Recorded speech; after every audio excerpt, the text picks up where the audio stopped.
এখনো মাঝে মাঝে সুযোগ পাইলে আমি আমার আম্মা আব্বার পায়ে চুমা দেই। সন্তান কেন জানো? কারণ আমি কামেল পরীক্ষা দিয়েছি, কামেল ফেকাতে কুমিল্লা আলিয়া থেকে। আমি আমার এলেমের জোর দিয়া বক্তা না, আমি একমাত্র আমার আম্মা আব্বার দোয়ার বরকতে বক্তা। সন্তানের দরে নাম আমি জানি না। আজকে গুসপা জান্নাতের বাগানে আপনারা যারা বসছেন মুরহম্মদ তাজমিয়ার বাড়ি প্রাঙ্গণে, আপনাদের কাজ জানি মা কবরে আপনি সন্তানের অপকর্মের কারণে জাহান্নামের ভাগীদার। আপনারা কার মা বাবা জানি আপনারা সন্তানের অপকর্মের কারণে জাহান্নামের আযাবের ভাগীদার হয়। বলে হুজুর বলেন কি? বলে হ্যাঁ হ্যাঁ হ্যাঁ, একটা মা বাবা সন্তান জন্ম দেওয়ার পর ওই সন্তানের অপকর্মের কারণে মা বাবা জাহান্নামের আগুনে জ্বলে, আবার সন্তানের নেক আমলের কারণে মা বাবা নাজাত পাওয়া যায়। এ গুসবার মানুষ, আশপাশ এলাকা থেকে আগন্ত মুসল্লিরা, আমি জানি না আপনারা কারা আপনাদের মা বাবার মনে কষ্ট দিয়া মাহফিলে বসছেন। আমি আপনাদের কদম কামনা করি, পারলে দেন আপনার পা আমার সামনে আগায়া দেন, আমি আমার জিহ্বা দিয়ে আপনার পা পরিষ্কার করে দিব। শুধু ওয়াদা করবেন হুজুর এখান থেকে বাড়িতে যাই আমি আমার মার পায়ের মধ্যে ধরবো, আমার আব্বার পায়ে ধইরা আমি শুধু তাদের কাছে ক্ষমা প্রার্থনা করব। সন্তানের দল, যতক্ষণ পর্যন্ত আপনার মা আপনার বাবা আপনারে ক্ষমা না করবে মুখ দিয়ে বলছে, ততক্ষণ পর্যন্ত মা বাবার পাও ছাইরেন না। বলে হুজুর বলেন কি? হারে হ্যাঁ, আম্মা আব্বার পায়ে ধরলে দাম কমে না। আম্মা আব্বা যদি ক্ষমা না করে স্বয়ং আমার আল্লাহ তাআলা ক্ষমা করে না। হুজুর আম্মা আব্বার পায়ে ধরে মাপ চাইবো দূরের কথা, আমি তো দুই ঈদের সময় আমার আম্মা আব্বার পা ধরে সালামও করি না। আরে সালাম না, মাঝে মাঝে সুযোগ পাইলে আম্মা আব্বার পায়ের মধ্যে চুমা দিবা। বলে হুজুর বলেন কি গুনাহ কি হবে না? শিরিক হবে না? না রে না, গুনাহ হবে না, গুনাহ হবে না। আমি নিজে যেই দিন মাদ্রাসায় ক্লাস 6-7 পড়ে শুধু শুনছিলাম আম্মা আব্বার কদমে চুমা দিলে আল্লাহর জান্নাতের চৌকাঠে চুমা দেওয়ার স্বাদ পাওয়া যায়, আরাম পাওয়া যায়। আমি ওই দিনে আমার মা বাবার আয়েশা ঘরের মধ্যে পায়ে চুমা দিছি। এখনো মাঝে মাঝে সুযোগ পাইলে আমি আমার আম্মা আব্বার পায়ে চুমা দেই। সন্তান কেন জানো? কারণ আমি কামেল পরীক্ষা দিয়েছি, কামেল ফেকাতে কুমিল্লা আলিয়া থেকে। আমি আমার এলেমের জোর দিয়া বক্তা না, আমি একমাত্র আমার আম্মা আব্বার দোয়ার বরকতে বক্তা। আমি আমার পীর মাশায়েখ ওস্তাদদের দোয়ার বরকতে বক্তা, আপনাদের মতো বয়স্ক মুরব্বীদের দোয়ার বরকতে আমি বক্তা। মুসলমান, আমি আমার আম্মা আব্বার পায়ে চুমা দেওয়ার পর থেকে আল্লাহ আমাকে কবুল করেছে ইসলামের পথে। আপনাদের দোয়ার বরকতে আল্লাহ আমাকে দিয়ে কুমিল্লা শহরে কয়েকটা মাদ্রাসা চালায়। আমি আমার আল্লাহর দরবারে লাখ লাখ শুকরিয়া করি। আল্লাহ, আমার কোনো যোগ্যতা দিয়া তুমি আমার এমন বানাও নাই, একমাত্র আমার আম্মা আব্বার দোয়ার বরকতে। অনেকে চিন্তা করে হুজুর এখানে আমরা যারা আছি আমরা আমাদের মা বাবার পায়ে ধরতে পারি না, শরম লাগে। আর আজকে গুসবা দরবার শরীফের মাহফিল কবুল হবে কিনা আমি জানি না, তবে একটা গ্যারান্টি দেয়া যায়, আগামীকালকে যদি শোনো গুসবা উত্তর পাড়ার বাজারের মধ্যে বৈশা কোনো মানুষ কোনো মুরব্বী বলে হ্যাঁ শামীম রেজার ওয়াজ শুনে আমার ফুতে বাড়িতে এসে আমার পায়ে ধরে মাপ চাইছে, মনে করবা মাহফিল আল্লাহর দরবারে কবুল হয়ে গেছে। কোন মহিলা যদি একজন আরেকজনকে বলে হ্যাঁ শামীম রেজার ওয়াজ শুনা আমার ফুতে আমার পায়ে ধরে মাপ চাইছে, মনে করবা মাহফিল আল্লাহর দরবারে কবুল হয়ে গেছে। এ সন্তান, অনেকে চিন্তা করে হুজুর পায়ে ধরলে কি দাম কমবে না, ইজ্জত কমবে না? না না না, দাম কমবে না, ইজ্জত কমবে না, সম্মান কমবে না।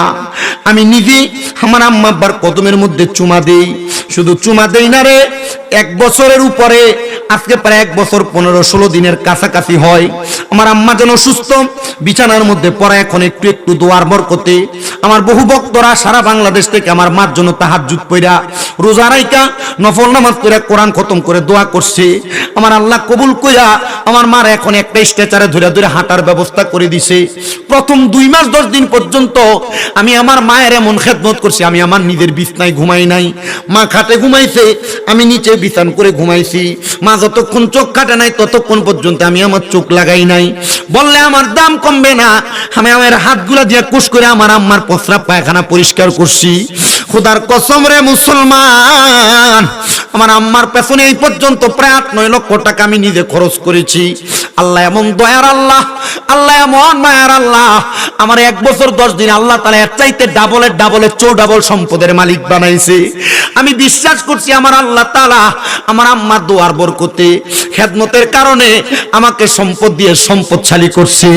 এ দুনিয়ার সন্তানের দলেরা, তোমাদের মা বাবা তোমাদেরকে জায়গা দিয়ে গেছেন, সম্পদ দিয়ে গেছেন, টাকা পয়সা দিয়ে গেছেন, ধন দৌলত দিয়ে গেছেন। তোমরা ধন দৌলত টাকা পয়সা সব আল্লাহর রাস্তায় ব্যয় করো কিনা জানি না, কিন্তু জানো তোমাদের মা বাবার জন্য যে তোমরা হাত বাড়ায় দোয়া করো না, মা বাবা কবর থেকে তোমার লানত দেয়। আর তুমি যদি দোয়া করো, মা বাবা কবর থেকে দোয়া করো মাগফিরাতুল লাহুমা, আল্লাহ যেই যায় মানুষটা দোয়ার বরকতে আমারে মাফ করে দিছো, তুমি তারও মাফ করে দাও। এ সন্তানের দল, এ দাড়ি পাকা মুরব্বী বাবারা, আপনার মা বাবা আপনারে বড় কষ্ট করে মানুষ করছে। আব্বা জান ঈদের দিনে নতুন কোন জামা কাপড় পরে নাই, আপনি সন্তানদের নতুন জামা কাপড় কিনা দিছে। মা নতুন কোন জামা কাপড় পরে নাই, আপনি সন্তানদের কিনা দিছে। এই যে সামনে কোরবানির ঈদ আসতেছে, অনেক সন্তানের মা বাবা কোরবান দিতে পারতো না, মানুষের বাড়ি থেকে যে গোশতগুলো আসতো ওই গোশতগুলো রান্না করে আপনি সন্তানদের রাইকা ভুনা করে খাওয়াইতো। এই সন্তানের দল, আপনি এখন কোরবানি করেন লক্ষ লক্ষ টাকা দিয়ে গরু মহিষ ছাগল কিনেন, কিন্তু আপনার মা বাবার মুখে আপনি একটু কোরবানির গরুর গোশত কুইলা খাওয়াইতে পারেন না। খাওয়াইবেন কেমনে আপনার মা বাবা কবরে? একটা বাস্তব ঘটনা শুনলে আপনাদের কারগুজারিটা শোনাইলে আপনারা বুঝতে পারবেন। সৌদি আরবে আমি যখন হজ করতে গেছিলাম, একটা ছেলে জোনায়েদ নাম, তার বাড়ি জামালপুরে, আর একটা ছেলের বাড়ি হলো কিশোরগঞ্জে। ছেলেটা আমার ডাক দেয়া কই, হুজুর আমি প্রতি মাসে 2 বার মক্কাতে আসি উমরা করার জন্য। হুজুর মক্কার সামনে আসলে আমার চোখের পানি আমি ধরে রাখতে পারি না। আমার আব্বা জান হজে যাওয়ার জন্য টাকা জমাইছিল, আমি বিদেশ যাওয়ার জন্য টাকাটা দিয়া দিছে। আমার আব্বা জান আমার বলছে, পুত্রে বিদেশ যাইতেছো, টাকা পাঠাইলে টাকা দিয়ে আমি কোরবানি দিব। হুজুর আমি আমার আব্বা জানের অ্যাকাউন্টের মধ্যে আমি টাকা পাঠাইছি কোরবানির 4 দিন আগে। টাকা পাঠায়া আমি আমার আম্মা জানের ফোনে কল দিছি, কল দিয়া কইলাম, আম্মা গো আমার আব্বা জানের টাকাটা দিয়া বইলাম তুইলা কোরবানি দিতে। আমার মা চিৎকার দিয়া ডাক দিয়া কই, আব্বা কে কোরবানি দিবে আর কে টাকা উঠে কোরবানির গরু কিনবে? তোমার আব্বা তো আজকে দুনিয়া থেকে বিদায় হয়ে গেছে। আমি প্রতি বছর 2.5-3 লক্ষ টাকা দিয়ে কোরবানি দেই, কিন্তু আমার আব্বাটারে দেখি না আমার কলিজাটা ছিঁড়া যায়। হুজুর জানেন আমার জীবন আরো বড় কষ্টের। কোরবানির ঈদের দিন সকালবেলা আমার মা দুনিয়া থেকে বিদায় হয়ে গেছে। আমার মা গলার চেনটা বিক্রি করে আমার বিদেশ পাঠাইছে। এখন আমার মাও নাই, বাবাও নাই, আমার ব্যাংকে টাকার কোনো অভাব নাই, কিন্তু আমি কারে আমার কোরবানির গোশতগুলা খাওয়াইমু? আমার ঈদগুলা ঈদের মতো যায় না। আমার মা নাই, বাপ নাই, আমি কেন কোরবানি দিব? আর কি করব কোরবানি দিয়া? আমি জানি রে আজকের মাহফিলে এমন অনেক এতিম সন্তানেরা বসছ, যারার মা নাই, যারার বাবা দুনিয়াতে নাই। ও আল্লাহ গো, যাদের মা দুনিয়াতে নাই, যাদের আব্বা নাই, এই সন্তানগুলো এতিম হইয়া দুনিয়াতে আসছে। এরা টাকার অভাব নাই, পয়সার অভাব নাই। আল্লাহ এই সন্তানগুলার মা বাবা তুমি মাফ করে দিও। আল্লাহর নবী সাহাবী হযরত সাদ ইবনে উবাদা রাদিয়াল্লাহু তাআলা আনহু বলেন, আমার মা মারা গেছে, আমার অনেক ধন সম্পদ দিয়া গেছে। আমি আমার নবীর কাছে ডাক দিয়ে বললাম, ইয়া রাসূলুল্লাহ আমার মা ইন্তেকাল করেছে। নবীজি গো, আমার কাছে কি এমন কোন ক্ষমতা আছে যেটার মাধ্যমে আমার মার জীবনের গুনাহ মাফ করে মারে আল্লাহ জান্নাতি বানিয়ে দিব? নবী কয়, সাদ ইবনে উবাদা তুমি তোমার মায়ের পক্ষ থেকে সদকা করে দাও।